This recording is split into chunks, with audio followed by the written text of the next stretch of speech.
Hola emprendedores, ¿cómo están? Bienvenidos a una sesión más de Startups Coffee Talks. Hoy tenemos un evento o un episodio fantástico. Como siempre hablaremos de finanzas, de negocios, de startups, de empresas, pero sobre todo de hacer bien las cosas. Y hoy tenemos en esta edición a Eduardo Flores Navarro, quien en un momento comenzaré a hablar de él. Así que bienvenidos.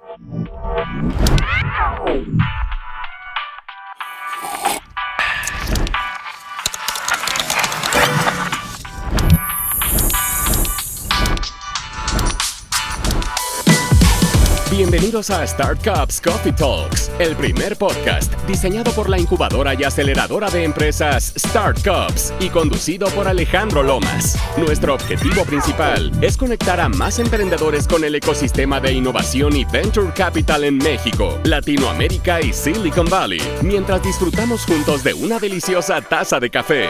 ¡Comenzamos! Muy bien, ahora sí comenzamos. Esta edición vamos a hablar como siempre de finanzas, de negocios y de empresas fantásticas. Desde Madrid, España nos acompaña Eduardo Flores Navarro, a quien le doy una gran bienvenida a este podcast. Eduardo, ¿cómo estás? Bienvenido a Startups Coffee Talks. Buenas, Alejandro. Muchas gracias por la invitación. Encantado de estar por aquí. Bueno, pues sí, al contrario, el gusto es nuestro. Te platicaré un poquito de ti. Eres licenciado en Ciencias Económicas, máster en E-Commerce por la Universidad de La Salle, máster en Comercio Internacional por el ISEX, emprendedor con más de 20 años de experiencia en dirección financiera, fundador de la empresa Mi Director Financiero y otras dos que no tuvieron mucho éxito, como lo comentas, que platicaremos de ello en el podcast, y también empeñado en ayudar a las pymes y autónomas a crecer y a ser más rentables. ¡Wow! Bienvenido, mi querido Eduardo, y hablaremos un poco de ti en este episodio, sin no antes dar la bienvenida a mi compañera y co-host, Karina Rasic. Karina, ¿cómo estás? Bienvenida desde Francia. Muchas gracias, Eduardo, por estar con nosotros y bueno, tenemos el mismo propósito, así que me encanta este podcast porque quiero escuchar cómo Eduardo está logrando su propósito con Mi Director Financiero. Fantástico. Muchas gracias, Karina, por la invitación. Merci pour l'invitation. Merci, merci. Es en franciano. Oye, Eduardo, me gustaría iniciar esta edición contigo platicando sobre tu experiencia en este mundo emprendedor. Sé que aparte de ser consultor a tiempo, digamos, a manera parcial para otras compañías sobre temas financieros, también has sido emprendedor. Platícame un poco cómo llegaste a este mundo fantástico de las finanzas, de los negocios, y después me gustaría platicar un poco sobre tus emprendimientos, tanto los que han funcionado como los que no han funcionado, como comentas aquí en el podcast. Sí, bueno, pues como estabas comentando, yo estudié económicas, las ramas de economía en la Universidad de Sevilla. Y bueno, pues siempre el tema de las finanzas me ha apasionado, siempre me ha gustado mucho. Y luego toda mi trayectoria laboral pues ha estado alrededor del mundo de la empresa dentro del departamento financiero. Pues por supuesto empecé siendo contador o contable, luego controller y luego ya pues empecé a ser director financiero de empresas francesas, alemanas, algunas nacionales también. Pero siempre tenía ese corazoncito emprendedor, ¿no? Siempre he querido emprender, siempre me ha gustado la idea romántica de tener una empresa y de, bueno, crecer con ella. Entonces, pues, sí que empecé cuando estaba trabajando para una empresa alemana de... Bueno, no sé si quieres ya que te cuente Por favor, sobre mis emprendimientos, ¿no? Por supuesto. Por supuesto, pues bueno, pues ya empecé en una de estas empresas a intentar alguna travesía empresarial. Pero la primera de todas fue cuando, después de haber estado en una empresa francesa en la cual tuve algunos problemas con el jefe y después de un episodio de ansiedad, decidí dejar la empresa e irme un año sabático a Australia, ¿vale? Entonces, cogí las cosas. Cogimos mi mujer y yo las cosas y nos fuimos al desierto australiano, a Nueva Zelanda, bueno, pues de viaje por el mundo. Y cuando volvimos, pues empecé con este tema del emprendimiento, ¿no? Bueno, pues monté con un familiar una empresa que en aquel momento podríamos decir que era una startup. y que, bueno, pues no funcionó, ¿no? Se trataba de hacer páginas web para bodas, ¿no? Para los novios de una boda, porque mi socio tenía un catering. Yo ya había trabajado de director financiero en su catering antes de irme de viaje. Y, bueno, pues decidimos montar esta empresa y pues no funcionó. No teníamos, bueno, era una época, claro, te hablo del 2008, 2007, 2008, en el que, bueno, pues no existían todas estas herramientas ahora de email marketing y de hostigamiento a los usuarios, ¿no? De entra en mi herramienta, utilízala, ¿no? Todo esto, pues no existía. Y era, bueno, la verdad es que, aunque era enfocado al B2B, pues bueno, no tuvo éxito. Fue una de esas que no tuvieron éxito. Interesante. Pero a ver, platíqueme. Entonces, primero, haber estudiado esas carreras de finanzas, números, y al final del día dijiste, bueno, ya he recorrido para varias compañías esta dirección financiera, pero ahora quiero utilizar esa experiencia en mí y ser emprendedor. Y emprendiste en tecnología, algo que siempre proponemos que se haga. Sin embargo, no te fue muy bien y es normal. Digamos que si vas y preguntas a fondos de inversión, todo lo que se invierte, cuántos realmente funcionan, pues es muy poquito, la verdad es pequeño. Y antes de llegar a un fondo, pues muchos no han llegado. Entonces, fuiste un caso, pero realmente aprendiste bastante de este modelo de negocio, te diste cuenta que tal vez el valor había que hacerlo diferente y decidiste después emprender otra compañía que hoy en día se llama Mi Director Financiero. Platícanos un poco de eso, por favor, mi estimado Sí, Eduardo. bueno, pues yéndome un poquito hacia atrás, cuando esta empresa no funciona, pues me busco de nuevo trabajo tradicional.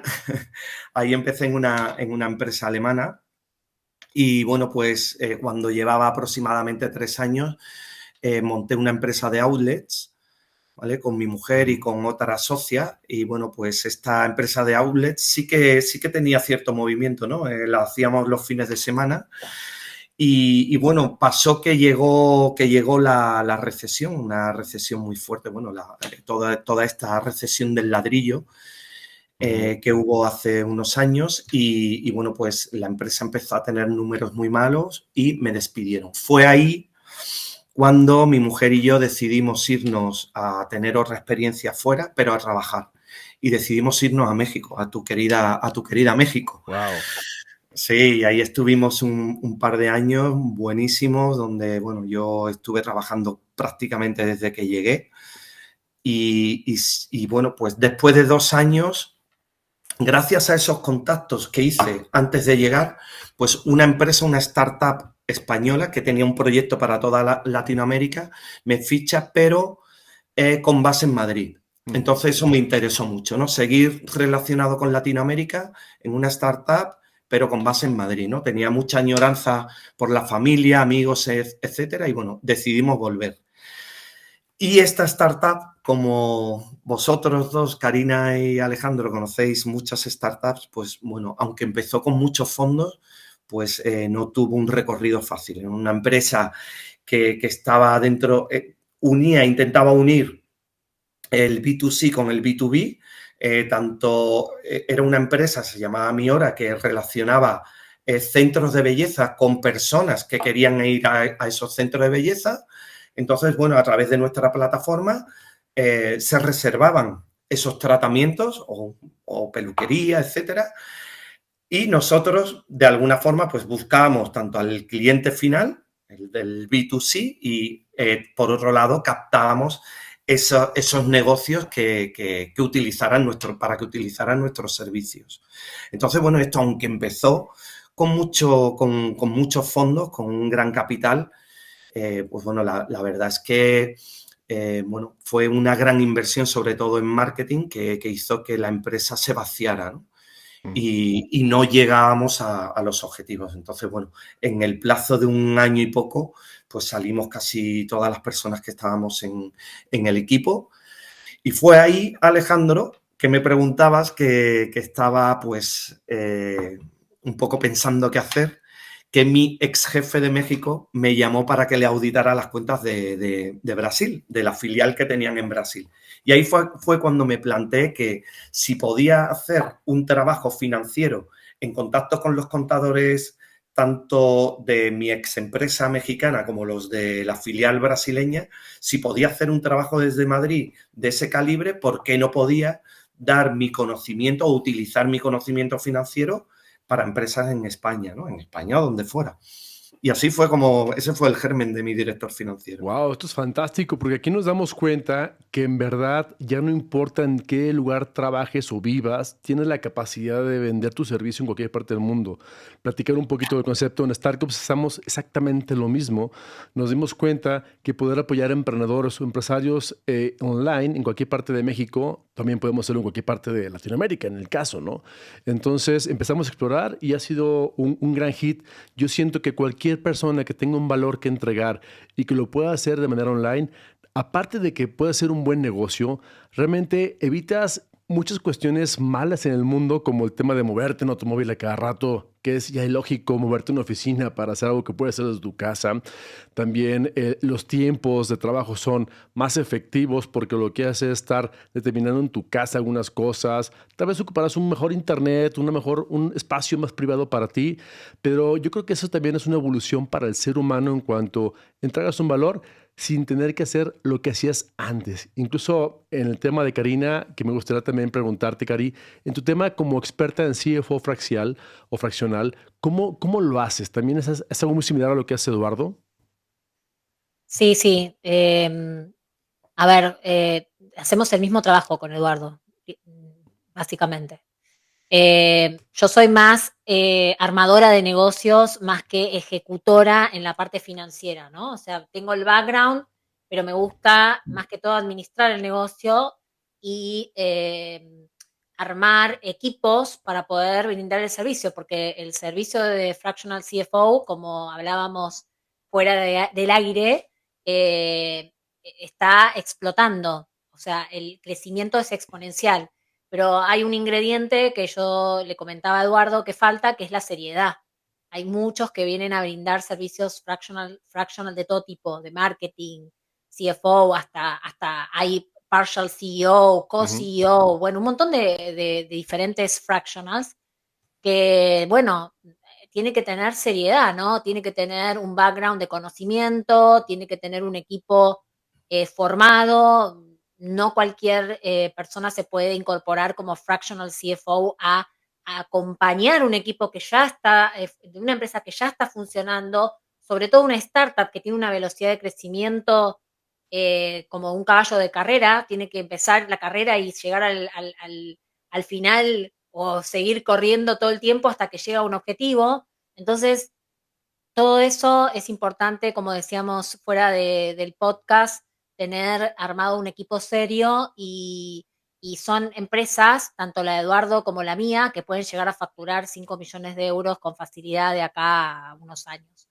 ¿Por qué? Porque es una tendencia mundial. Digamos que, por ejemplo, yo lo repetí, creo que en 5 podcasts dije esto, parezco un loro parlanchín, pero en Reino Unido hoy en día hay 10.000 CFO fractional vigentes, activos, y proyectan que va a haber 50.000 en pocos años. Quiere decir que las empresas están buscando este tipo de servicio. ¿Por qué? Porque el recurso fijo es tan caro que necesitan reducir costos. Que es el punto de conversación por el cual a mí me encanta haberlo invitado a Eduardo, porque creo que él en ese sentido entiende el concepto de fractional CFO, pero más allá de eso también entiende el concepto de costos, que es por eso que me pareció súper interesante que él se sume a este podcast. Que de hecho es el tema que queremos tratar el día de hoy, que Eduardo nos platique mucho sobre esa parte de los costos, cómo entenderlos bien en las empresas y por qué comentábamos fuera de cámaras que los empresarios normalmente la parte de los números no lo quieren entender. Y eso creo que es un tema que viene desde la educación, desde nuestros inicios de educación en la escuela, donde creemos que las partes matemáticas, los números, no son para todos, nos dan miedo, nos dan terror y creemos, estamos en la empresa y no queremos hacernos cargo decimos, eso que lo haga el contador, el contable o el financiero. Pero no sabes ni qué pedirle. Si ni siquiera sabes cómo funcionan, mucho menos vas a saber qué pedirle a tu financiero o a tu contable. Entonces, de alguna forma, me gustaría entender este problema, cómo se puede atacar desde un fractional CFO. Y en el caso de Eduardo, platícanos, por favor, qué es lo que realmente puedes hacer para compañías como estas que ocupan una necesidad en temas de llevar sus finanzas y sobre todo, cómo medir bien sus costos. Bueno, pues Alejandro, o sea, el tema es súper amplio, ¿no? Sí que es verdad que normalmente los directores de empresa, los CEOs, se acercan porque hay un momento en que sus empresas están creciendo y puede haber incluso algunos de ellos. Estabas comentando sobre el poco conocimiento, ¿no? La poca educación financiera, que esa poca educación financiera nos viene desde las escuelas. En las escuelas no nos dan ningún tipo de educación financiera, luego llegas al mundo y tus dos mayores inversiones, la casa y el coche, no sabes ni cómo financiarla, ni qué significa una hipoteca, ni nada de eso, con lo cual ya empiezas a estrellarte con las dos mayores inversiones que vas a hacer en tu vida y luego de pronto montas una empresa, ¿no? Si sigues ese recorrido de desconocimiento de las finanzas, pues al final te encuentras que has montado una empresa, que la empresa va creciendo porque quizás o conoces la tecnología o el producto o el servicio que estás dando y eres capaz de comunicarlo y de darlo bien, con lo cual cada vez pues vas creciendo y llega un momento en el que empiezas a perder el control de las finanzas. Y ya no solo el control, sino de no saber qué decisiones tomar porque no sabes ni dónde está. Y la mayoría de los clientes que nos vienen ahora es por este tema, incluso aunque sepan algo de finanzas, hayan estudiado económicas, finanzas empresariales, llega un momento en el que dicen, no sé dónde estoy. Dejan todo en manos de las gestorías, asesorías, que lo que te llevan es prácticamente la contabilidad y la fiscalidad. Es picar, como decimos aquí, picar en un RP las facturitas y presentarlas a Hacienda para que no te multe, pero no saben absolutamente nada de cómo está el negocio. Y eso lleva a que no saben si sus precios están bien. No saben si sus precios están bien, no saben si están ganando, si hay clientes que le dan pérdidas, si hay líneas de negocio que son deficitarias, si hay productos que deberían de tirarlos por la ventana. No saben si hay una tienda que le da pérdidas o la otra gana o pierde. Llega un momento que en general a lo mejor ganan, pero no saben por dónde. Y cuando de pronto hay algún evento que cambia todo, empiezan a decir, no paro de trabajar, subo las ventas, pero cada vez veo menos dinero en la cuenta corriente. No, no todas las soluciones de una empresa tienen que ver con ventas. Eso, como lo comentas, es muy, muy cierto. Me ha tocado trabajar con varias empresas. Dicen, Alex, lo que buscamos es que tengamos más ventas. Y me pongo a analizar la parte financiera. Le digo, mándame finanzas. Sí, te las comparto. Y me doy cuenta, oye, es que mira, tus márgenes de contribución de productos, el ponderado es muy bajo. Ocupas muchísimas ventas para poder sacar tus gastos fijos. Entonces, yo lo que creo que debes tener productos nuevos con mayor utilidad bruta y así aumentar tu margen. De otra forma, es muy, muy, muy complicado. Y luego me veo mucho también con el tema de los egos. Es que no, mi producto es el mejor. Bueno, si es el mejor, ¿por qué no lo vendes más caro? No, es que no me lo compran, entonces no es el mejor. Entonces no es un producto innovador, ¿no? Y luego otro punto que veo es la parte siempre en los gastos operativos. Me doy cuenta que tienen gastos enormes en nóminas muy grandes o que abarcan más del 70% de la utilidad bruta o el margen de contribución. Digo, es que te comes todo con nóminas. Tú no tienes dinero para invertir ni en marketing, ni en operaciones, ni en inversiones, ni en crecimiento. Y todavía te falta pagar impuestos. Entonces la realidad es que muchos de estos temas se van ahí, se van en el limbo porque el propio director no lo entiende, no los analiza a detalle y no hay alguien que lo maneje. Y como comentas, es muy cierto. Creemos que el contador fiscal es el que hace esto y no, para nada. El contador fiscal como comentas, él se encarga de recibir las facturas de esos tickets, contabilizarlos y decirte cuánto hay que pagar de impuestos. Nada más. Eso es lo que hace un contador fiscalista. Bueno, y otras cosas, pero a nivel finanzas no lo hace un contable. Ocupas un experto en finanzas que te proyecta a futuro, que te haga ese cash flow de proyecciones, ese forecast, y que te diga, mira, vamos a proyectar las ventas, vamos a proyectar el margen de contribución, vamos a proyectar los gastos operativos y la utilidad operativa y los impuestos, y al final tomar decisiones sobre, oye, creo que está muy bajo este producto, ¿por qué no hacemos este otro? O estás muy alto en tal gasto, vamos a hacer una eficiencia. Pero mientras no te metas a revisar esa parte, nunca vas a saber y pueden pasar años. Seguramente te has topado con empresas que tienen ya 10, 20 o 30 años operando así. Han sobrevivido porque el universo es muy buena onda, pero en realidad pueden haber sido más rentable. Cuéntanos un poquito más sobre ese tipo de proyectos que manejas, Eduardo. Sí, este tema es muy interesante, ¿no? Porque, bueno, hablabas de todos los tipos de gastos, ¿no?, que puede haber en una empresa. Yo pienso que en general no es que, por ejemplo, un gasto de personal sea demasiado grande o demasiado pequeño. También depende mucho del sector o del rubro en el que te muevas, ¿no? Entonces, puedes tener una empresa intensiva en personal, como puede ser una empresa de construcción o una empresa, un supermercado, o puedes tener una empresa que no debería de tener un coste de un 50 o un 70%, porque estás vendiendo un SaaS, ¿no? Y a lo mejor solo tienes que tener, bueno, es una forma de hablar, desarrolladores o vendedores de ese producto. Cada uno tiene que ver dentro de su mercado si los costes que tiene su empresa son los adecuados, ¿vale? Entonces, yo para eso siempre propongo un poco, pues, trabajar sobre todo al principio, ¿no? Cuando tú dices, bueno, ¿cómo me enfrento ahora mismo a lo que tengo, a un papel en blanco o a una cuenta de resultados de donde yo tengo que sacar información, extraer información para mi negocio? Yo lo que le diría a todo el mundo, lo primero es identificar los costes directos de tus productos o servicios, ¿vale? Esos costes, pues, no sé, si por ejemplo, hablando de una empresa de construcción, pues los materiales que vas a utilizar para una construcción X y las personas que están trabajando para esa construcción, ¿vale? Y otros costes que pueda haber directos. Con eso vas a sacar tu primer ratio, tu primer KPI o como le queramos llamar, que va a ser el margen bruto, que te va a dar mucha información. Es un margen bruto, es un margen que te va a decir que con eso tienes que pagar el resto de la fiesta. Es decir, tienes que pagar los alquileres, tienes que pagar a los administrativos, al contable, a los comerciales, etcétera, etcétera. Los impuestos. Entonces, es muy importante.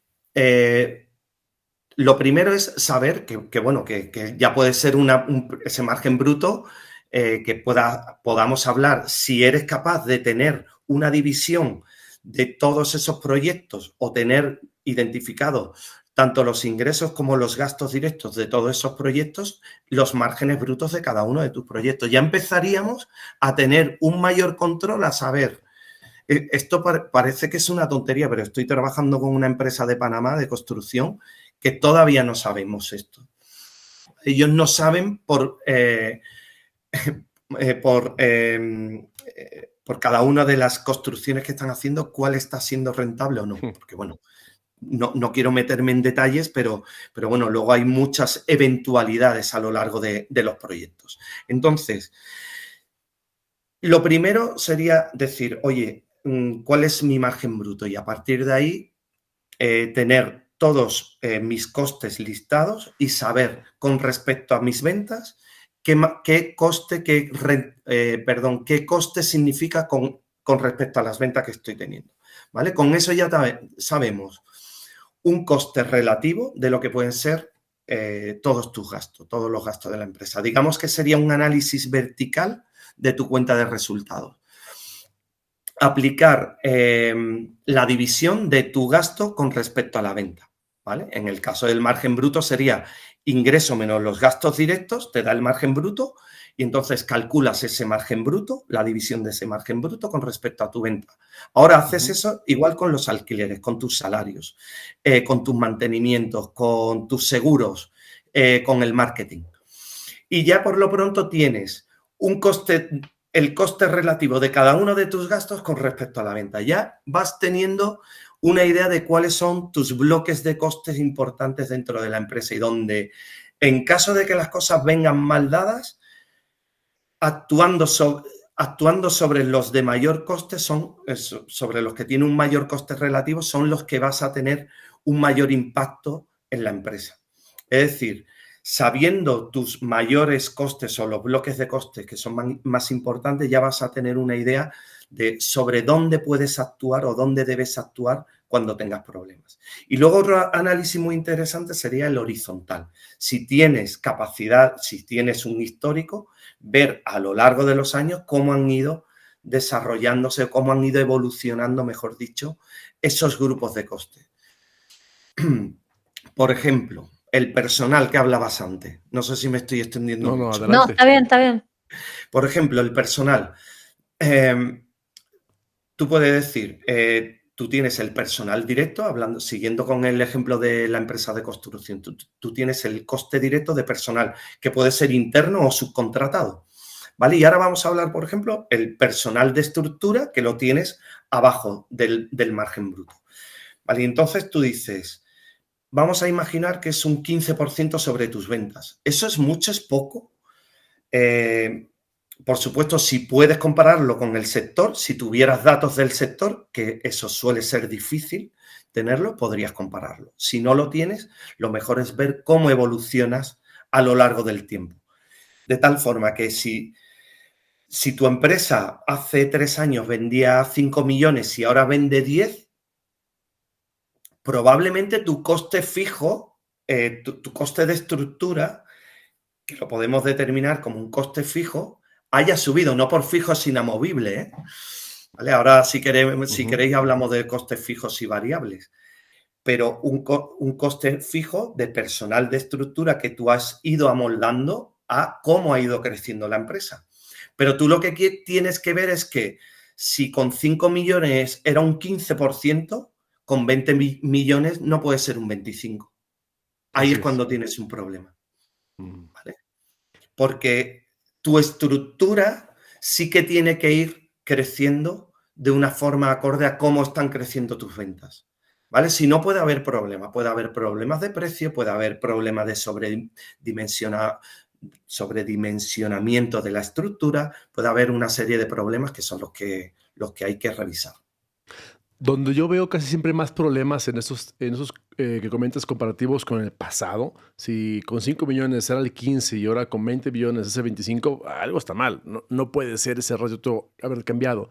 Entonces hay un problema en la expansión, que es donde normalmente se ve los problemas de gastos operativos, porque creemos que expandir el negocio, llevarlo a nuevos locales comerciales, abrir nuevos canales de venta, es meter más gente o más operación. Sí, pero no a una escala mayor donde te desbordas. Es que ahora tengo un gerente para cada cosa. No, espérate. Es que hay que controlar cada determinada punto.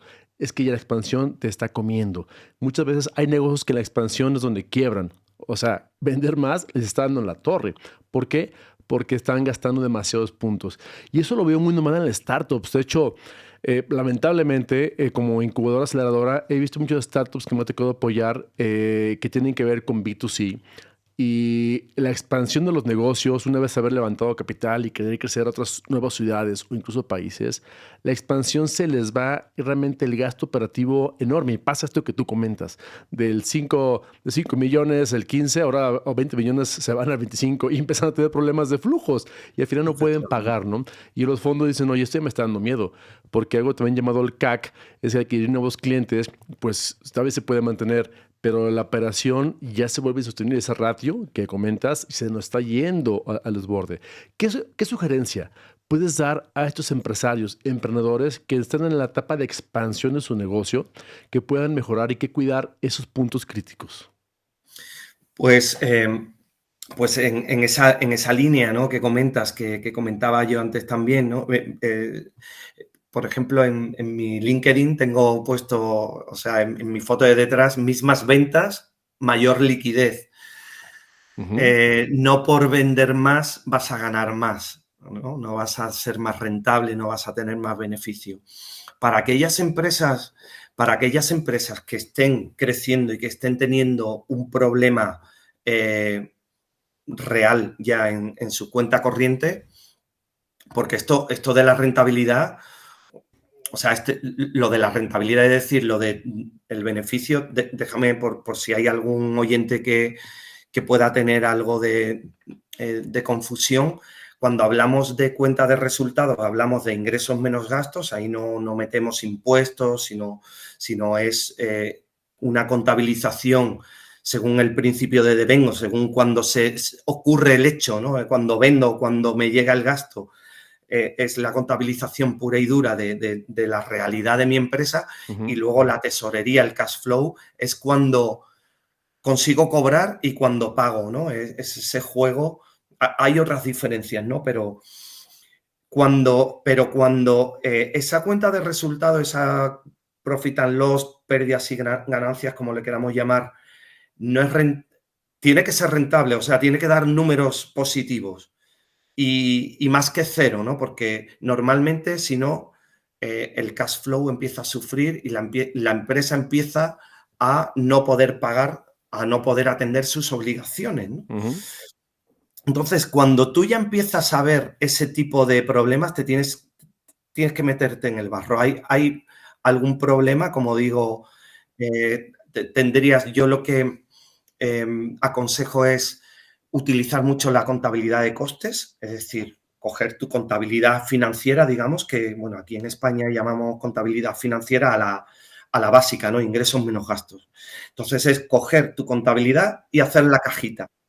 Es decir, que si tú, por ejemplo, tienes 3 tiendas, pues haces 3 cajitas. Si tú tienes 5 productos, es 5 productos. Si tienes 300 clientes, intenta analizar la rentabilidad de tus 300 clientes. ¿Vale? Es complicado o difícil dependiendo de cómo tengas la información en tu contabilidad. Por ejemplo, estábamos hablando de una empresa de construcción. Si tú, por ejemplo, tienes un ERP donde tienes identificado cada proyecto y te has preocupado de alimentar tanto tus ingresos como tus gastos con un número, con un código de proyecto, pues probablemente estés en mejores condiciones para calcular esas rentabilidades. Pero si no, hay métodos. Nosotros hicimos un trabajo hace no muchos años en una empresa de maderas en el centro de España, que una empresa que vendía casi 12 millones de euros, y cuando quitamos todo el polvo y paja que había ahí, pues tenían un beneficio de 9.000 euros. Era un 0,01. Entonces, bueno, pues aquella revelación fue muy dura para los dueños de la empresa, y cuando empezamos, lo que llegamos fue a determinar la rentabilidad por cliente.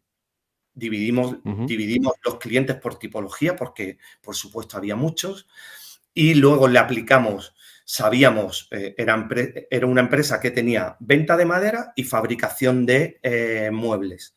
Entonces, dividimos esas dos realidades y, por ejemplo, por ser breve, en la parte de venta de maderas, sabíamos los clientes las maderas que habían pedido. Entonces, sabíamos cada cliente el coste de la materia prima que se había llevado. Con lo cual, sabíamos el precio de venta, sabíamos el precio de coste. Y luego hicimos bloques: costes logísticos, costes administrativos y costes comerciales. Por decir algo, costes logísticos. Sabíamos de cada factura todas las líneas que venían en factura. Pues todas las líneas de las facturas de todos los clientes sumaban, me lo invento, 3 millones. Pues todos los costes logísticos los dividimos entre esos 3 millones de líneas y le aplicábamos a cada cliente el coste en función de esas líneas de pedido.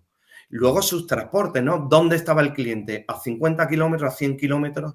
Entonces, es como hacer un escandallo, no sé si utilizáis esa palabra, ¿no? un escandallo para nosotros, ahora os contaré, es, por ejemplo, un escandallo para una barra de pan es determinar el coste de todos los productos y todos los costes que intervienen en la elaboración de esa barra de pan.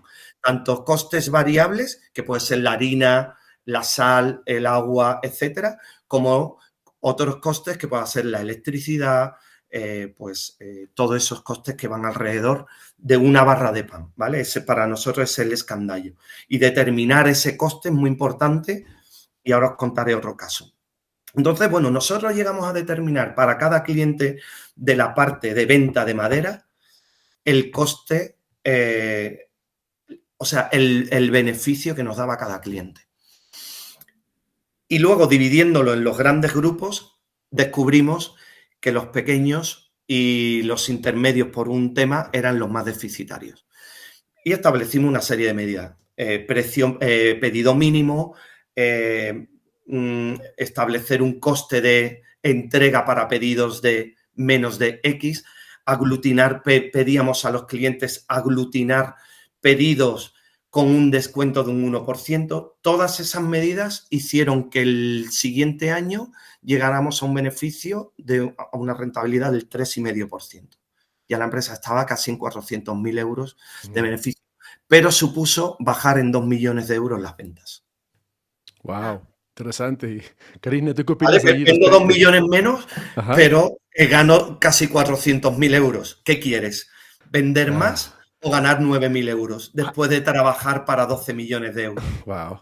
Ahí lo importante de medir esos unit economics, entender esa unidad económica a detalle, porque es muy complejo medirla a nivel empresarial grupal, o decir, todos tus productos, todos tus gastos operativos.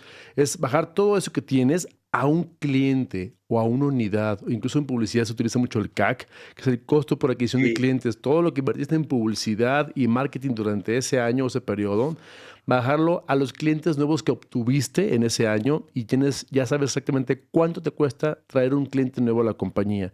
Igual está el Customer Lifetime Value, que es entender mucho esa venta que comentas por ticket por medio del cliente, que le restas tu gasto, bueno, tu costo de ventas, te da una utilidad bruta de ese cliente unitario, lo divides entre clientes que tienes, le restas el CAC y al final tienes una utilidad que lo multiplicas por el número de años que te puede durar un cliente. Tú ya sabes exactamente cuánto vale para ti un cliente. Y en fin, hay muchas unidades métricas de esos unit economics que te permiten entender a detalle, como lo comentas, cada parte de tu etapa de tu empresa. Entonces, realmente hay mucho que entender y saber para que tu empresa pueda funcionar, entender a detalle y decir, bueno, ¿qué le muevo para que me dé más rentabilidad? Al final entendamos que una empresa es obtener rentabilidad y al final del día también resolver un problema del cliente. Pero por ende hay que ganar dinero, si no, ¿cómo lo veo sustentable? Karina, ¿has tenido tú un reto de estos, como lo comenta Eduardo, respecto a que los clientes no han entendido cómo hacerlo unitariamente el modelo de negocio o unitariamente medir las finanzas? Sí, he tenido casos de gente que se ha puesto a llorar cuando le das el resultado final y dice, pero ¿cómo? Esto me lleva a nuestro primer podcast que hicimos, Eduardo, hace ya 2 años, donde hablamos de por qué trabajo tanto y gano tan poco, ¿no? Soy empresario, trabajo mucho y gano poco. O no gano, no sé si estoy perdiendo plata, pero sí sé que cuando tengo que pagar las cosas no tengo la plata en la caja. Y cuando empezamos a investigar o empezamos a trabajar, tenemos que decirle, no, estás perdiendo plata. Pero Claro. ¿cómo? Si yo sabía si yo hago mi cuenta en mi cabeza y me da que gano. Entonces empezamos a descubrir que pagan cosas personales con la caja de la empresa, empezamos a descubrir que no están emitiendo las facturas en tiempo y forma, cierran un contrato y no emiten las facturas. Entonces el tiempo de maduración que le digo yo de la caja se alarga, en vez de 90 le lleva, no sé, 120 días, y yo le digo, pero tú estás considerando el tiempo de caja desde que emites la factura hasta que te pagan, o tienes en consideración el tiempo anterior, que es la de producción, de toda esa cantidad de productos o de servicios o lo que sea que vas a vender. Entonces, ese es un punto, y después cuando entro también a trabajar con las startups, me doy cuenta que por la velocidad que ellos manejan, tienen siempre las mismas mediciones. Uno cuando va a capacitarse para manejar una startup siempre son las mismas, pero en realidad yo siempre les pido a todas, sean pymes, sean startups, que tengan un departamento de costos o alguien que esté abocado a los costos constantemente, Claro. siguiendo los costos, te diría semanalmente como muy tarde. Y como decía Eduardo, vertical y horizontal. Horizontal puede ser cada trimestre. Los americanos, por ejemplo, cuando yo estudié finanzas en Estados Unidos, es trimestral o cuatrimestral el control. No se deja pasar mucho más tiempo que eso, porque como dijo Eduardo, nosotros somos como la bola de cristal, los que podemos predecir el futuro. El contador Ujú. ya llega con la película hecha y te dice, tienes que pagar tantos impuestos. Y no, si tú no seguiste las finanzas, no le puedes discutir ese punto. Mucha gente dice, bueno, voy y pago los impuestos. No, hay que hacer un seguimiento durante el año para llegar a fin de año y poder conversar con el contador y hasta discutirle ese punto, ¿no? Prever, la previsión, la planificación. Para mí eso es una herramienta clave que no muchos empresarios usan, no bajan a papel la planificación para el próximo año, están como abombados por el día a día, entonces pierden el control de la compañía. Si la compañía está creciendo a pasos agigantados, Eduardo, eso creo que tú lo has visto, se multiplica a la enésima cuarta potencia. Sí. Gente como Eduardo viene a colaborar a que el dueño de la empresa siga dirigiendo el barco, pero que pueda saber bien qué está pasando, porque incluso hay un concepto que uso yo dentro de la compañía, que es que están todos abombados, es como que están todos tantos en el día a día, que pierden la visión externa. El CFO fraccional, como fractional o parcial o Ujú. a tiempo parcial, como Eduardo, viene de otras industrias, viene de otras empresas, entonces viene con información incluso adicional de créditos, de formas de trabajar, de formas hasta incluso hasta para hacer alianzas entre las mismas empresas.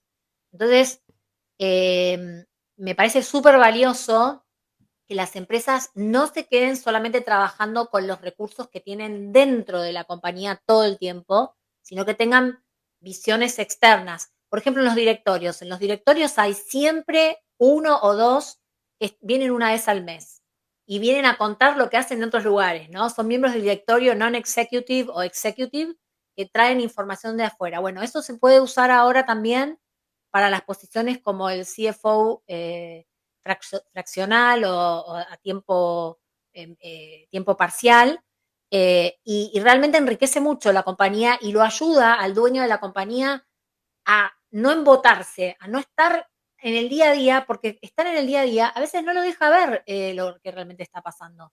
Y llegamos nosotros, y como te dije antes, me ha pasado de tener gente llorando realmente, diciendo, pero ¿cómo? ¿Y ahora cómo hago para salir de esta situación?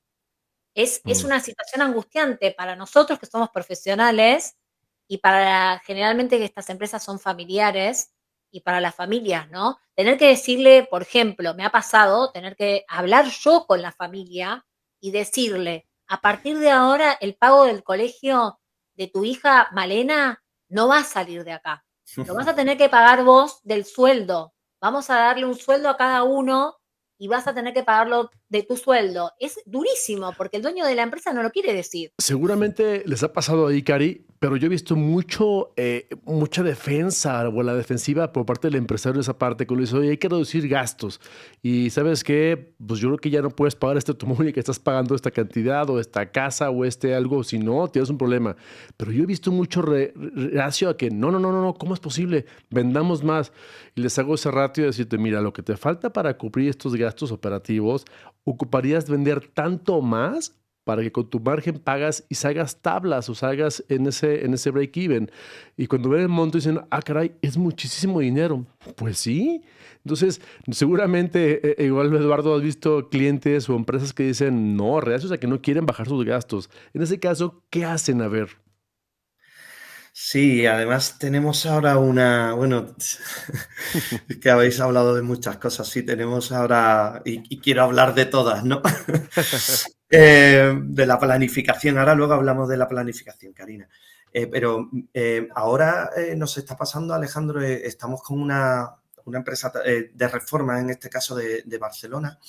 Y bueno, pues cuando le hemos puesto, han venido porque estaban teniendo problemas financieros, ¿no? Y cuando le hemos puesto la realidad delante, pues la realidad era que ellos habían variabilizado el coste de personal, pero de una forma fija. A ver cómo lo explico. Normalmente tú dices, bueno, no contrato a personas, contrato a personas externas para hacer mi coste, hago un outsourcing, para hacer mi coste más variable y en caso de tener problemas, oye, pues me quito esta parte. No es como las personas que, por lo menos aquí en España, que tienes que darle indemnización, tienes que avisar, las personas se pueden dar de baja, no vienen a trabajar, en fin. Un quilombo, ¿no? Dicen en Argentina. Entonces, en esta empresa, ¿qué había pasado? Que habían reducido la parte de personal interno, de personal contratado, y habían subcontratado pues 2/3 de la producción que tienen, pero con un fijo a cada uno de ellos, fijo de 1.000, 1.500, 2.000 euros. ¿Qué pasaba? Un fijo más, luego dependiendo de la producción. ¿Qué pasaba? Que durante los meses centrales del año no han vendido lo que pensaban, con lo cual, y los primeros meses del año, con lo cual ese gasto variable lo han convertido en fijo, les ha bajado su venta y no querían reaccionar porque decían que tenían la empresa preparada para cuando empezaran a vender, que ya estaba a la vuelta de la esquina. Y le decía, es que vais a tener que cerrar la empresa.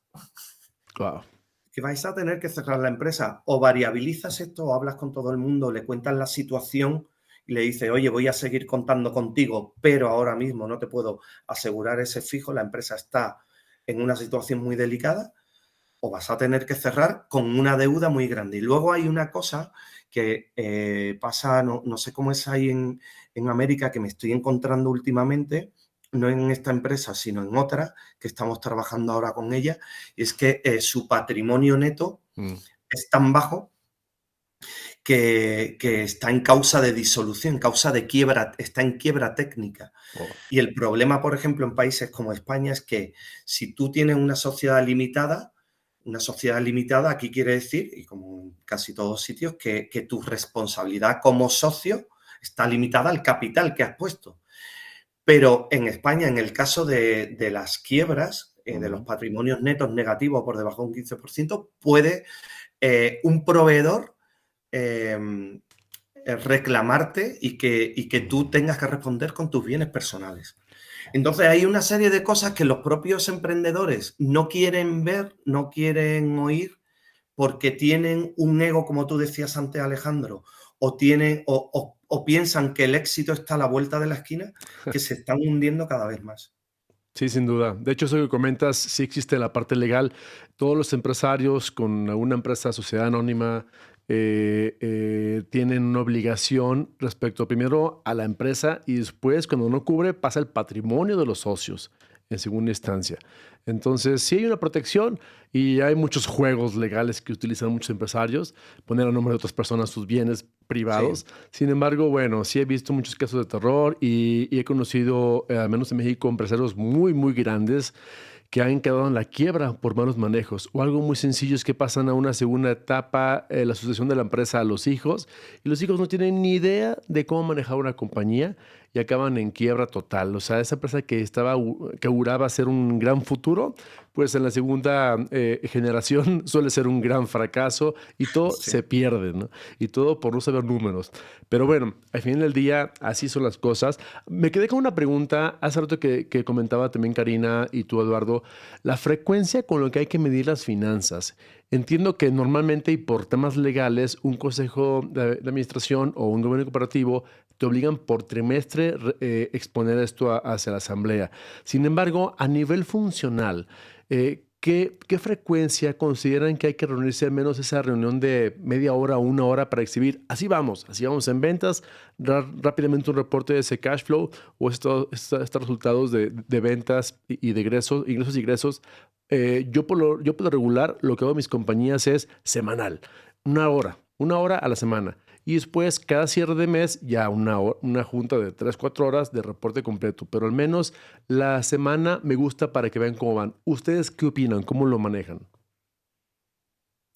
Bueno, nosotros lo hacemos en base mensual, Mm, salvo en algunos clientes donde tienen problemas de tesorería o la tesorería es compleja y llevamos tesorería semanal. ¿Vale? Entonces, normalmente lo que hacemos es durante el mes, bueno, pues tenemos determinadas funciones o labores o tareas para realizar que nos hemos planteado para hacer durante el año. Es decir, imagínate, pues queremos hacer unos presupuestos mejor. Queremos saber qué precio ponerle a nuestros clientes, ¿vale? Pues entonces trabajamos esa parte de crear algún algún entorno, algún productito que tenemos ya creado alguno para que los clientes puedan presupuestar a sus clientes, ¿no? Donde metemos todos sus costes variables, sus costes fijos y luego pues se plantean o meter una rentabilidad de un X%, de un 20% o de ganar un X%. Y mientras, todos los meses lo que le trabajamos es, una vez que tenemos la información de las contabilidades oficiales, ujú.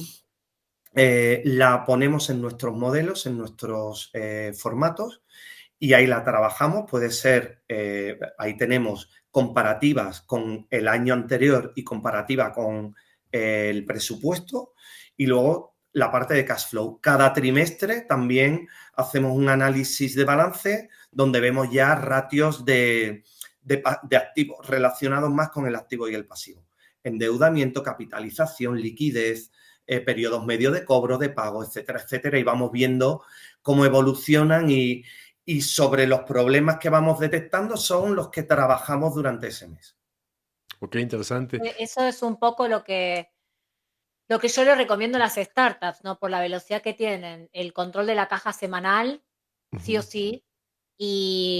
Bueno, obviamente cuando son pequeñas tienen pocos movimientos, pero no importa, el control de caja tiene que ser semanal, porque los flujos, como ellos tienen menos recursos, y después el control mensual, obviamente de todo, de la operatoria, y después hacer un prebalance, siempre tener lo que dice Eduardo, un prebalance, una proyección de balance, si se quiere, que uno puede analizar trimestralmente o cuatrimestralmente. Y como dije recién, fortalecer mucho la parte de costos, porque hay muchos empresarios que no saben qué es un costo variable o directo y qué es un costo fijo. Y sobre Tienen todo, que, tienen que per- aprender esto y el concepto de devengado mm, y el concepto mm, de cash in, cash out, que son dos cosas distintas. Porque, por ejemplo, yo puedo facturar algo, ¿no? Y como empresa pequeña tengo mi estado de resultados y voy diciendo, bueno, este es mi proyectado de caja. Supuestamente voy a tener tal ingreso, pero después no entra ese dinero. El cliente no me pagó, no sé, se fundió, me hizo un reclamo y entonces tengo que responder a ese reclamo hasta que me pague. Entonces, eso me generó quizás un bache en mi caja. Si soy una empresa pequeña, capaz que no puedo pagar los sueldos con esos baches. Entonces, bueno, tener hoy la tecnología te permite eso, como podés facturar a través de un CRM, podés sacar un proyectado de cash flow que no va a ser el cash flow exacto, después vas a tener que registrar el verdadero movimiento, como acaba de decir Eduardo, pero por lo menos saber de acá a tal fecha cuánto es el cash flow que voy a tener y tenerlo muy controlado semanalmente, ¿no? y sobre Sí, todo, perdón, solo rápidamente, porque el objetivo creo yo que es detectar a tiempo algún problema que puedas ver en finanzas, que para mí son las radiografías de las empresas, ¿no? Oye, hay un problema aquí de gasto o de ingreso, atacarlo ahí. efectivamente. Perdón Eduardo, antes que te quiero interrumpir un minutito.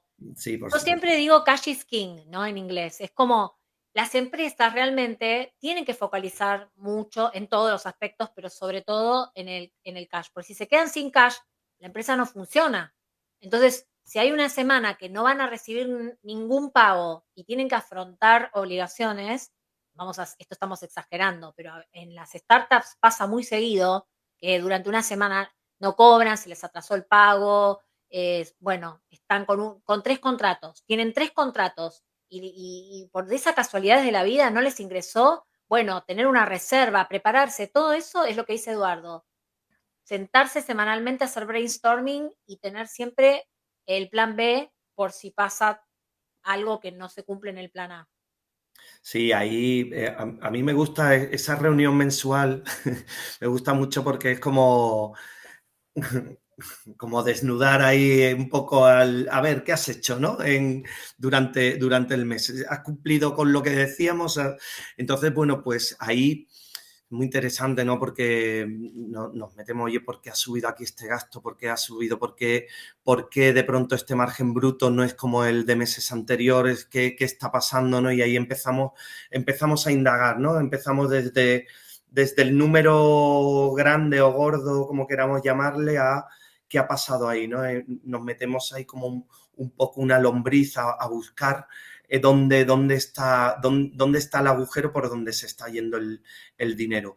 Y luego, pues en la parte del cash flow, no solo esto que estamos comentando hoy de la parte de los gastos, de los costes, de control, de saber que no se nos disparen, que no se nos vayan de la mano, que haya en todo momento sepamos dónde estamos, sino la parte también de los cobros a clientes. Ahí sí que en casi todos los clientes tenemos semanalmente un informe de cuentas por cobrar, que le llamamos, cuentas de clientes, y si no hay una persona en la empresa que se dedique a ello, nosotros nos dedicamos con un procedimiento a seguir de saber si la factura está vencida, si no está vencida, si está vencida, cuánto lleva vencida. X días, 30, 60, 90 y dependiendo de los vencimientos, pues niveles de contacto con el cliente, pues que puede ser email, un email un poco menos simpático, una llamada, etcétera, ¿no? Hasta llegar incluso a tener definido, pues si tenemos que llegar a temas de abogados, ¿no? Porque desgraciadamente hay mucha gente que son profesionales del impago, pero sí que es muy importante esta parte del control de cobros. La verdad es que cuando llega esa parte legal, ya el negocio no es del negocio, es de los abogados, de los jueces, de todo lo demás, que no es recomendable. Oigan, esta charla ha sido fantástica, creo que todavía nos falta mucho por hablar de finanzas, de conceptos, creo que tienes una experiencia enorme, Eduardo, en lo que nos has comentado. La verdad es que creo que nos da para otras 10 horas más de sesión de este podcast. Hay que hacer otra sesión, por cierto. Karina, ¿qué opinas? Oigan, Cuando queráis. y respecto al tema, antes de culminar esta sesión, mi estimado Eduardo, me gustaría preguntarte algunas recomendaciones que le puedes dar a estos emprendedores que inician o empresarios que están en la parte de mejora de su concepto, y también preguntarte sobre dónde pueden contactarte si hay algún interesado en poder trabajar contigo, ya sea en España o cualquier parte del mundo, porque hoy en día es posible hacer esto con tu experiencia. Por favor, dinos en dónde contactarte y también tus recomendaciones. Sí, bueno, pues para cualquier emprendedor, el que esté empezando o el que lleve mucho tiempo, decía Karina antes el cash flow, ¿no? La tesorería, muy importante. Proyecciones. Las proyecciones, que es otro tema que hablaba Karina. Hacer proyecciones de, por ejemplo, nosotros ahora finales de año estamos haciendo todos los presupuestos del año que viene. Hay muchos clientes, hay muchos emprendedores o CEOs o directivos que no creen en los presupuestos. Y voy a decir una cosa, es verdad que las ventas a veces no se cumplen, pero los gastos sí. Los gastos siempre los vas a tener que pagar. Entonces, cuanto antes sepas lo que tienes que pagar, mejor. Y cuánto tienes que vender para pagar la fiesta, como decía antes, pues mejor. Siempre hacer proyecciones de vuestras cuentas de resultados. Esas proyecciones os van a servir para proyectar vuestro cash flow. Es decir, que si tú dices que en enero vas a vender 100.000 y lo cobras a 60 días, sabes que en marzo te tienen que llegar esos 100.000 más los impuestos aplicables en tu país. ¿Vale? Entonces, que tú sepas que eso que has vendido el día 1 lo vas a cobrar el día 30 y que puedas saber en todo momento si tu negocio va a poder autofinanciarse o por el contrario vas a necesitar financiación externa. Otro tema, La rentabilidad, lo que decía de nuevo Karina, devengo y he comentado cuenta de resultados. En la cuenta de resultados, ingresos menos gastos, ahí tiene que salir números positivos. Si no salen números positivos, tu cash flow puede salir positivo porque te estás financiando por otro lado, pero va a llegar un momento que quien te prestó el dinero te lo va a pedir. Así que tu empresa en algún momento tiene que generar la suficiente rentabilidad como para que la caja se vaya llenando y vayas pagando tanto el mes actual como lo que pediste, ¿vale? Así que control de caja, previsiones y controles semanales y mensuales de vuestra actividad. Fantástico. Budget y control. ¿Y dónde me podéis encontrar? Pues Eduardo Flores Navarro en LinkedIn. Soy muy activo en LinkedIn, últimamente menos porque ha llegado un aluvión de clientes y estoy muy enfocado en hacer estas proyecciones. Estamos trabajando mucho y con muchos sectores muy chulos ahora mismo. Podéis contactarme en info@midirectorfinanciero.com. Mi web es midirectorfinanciero.com y a través de vosotros, pues si alguno me quiere contactar también por ahí, pues seguro que le daréis mi contacto. Así que nada, pues estoy por las redes, dispuesto a ayudaros en lo que sea. Por supuesto. Pues muchas gracias, mi querido Eduardo. Realmente fue una edición fantástica, de mucho aprendizaje. Fue más como una sesión de mentoría completa de finanzas que nos acabas de dar aquí a toda la gente que nos escucha y nos ve. Creo que te lo agradezco de corazón y muchas gracias por tu pasión y dedicación a este tema de del emprendimiento, de la innovación, de las finanzas y control presupuestal de las empresas. Creo que fue muy, muy bueno. Pues no me queda nada más que agradecerte a ti este tiempo y también a Karina, mi co-host. Gracias por la sesión de siempre, Karina. Eduardo, gracias.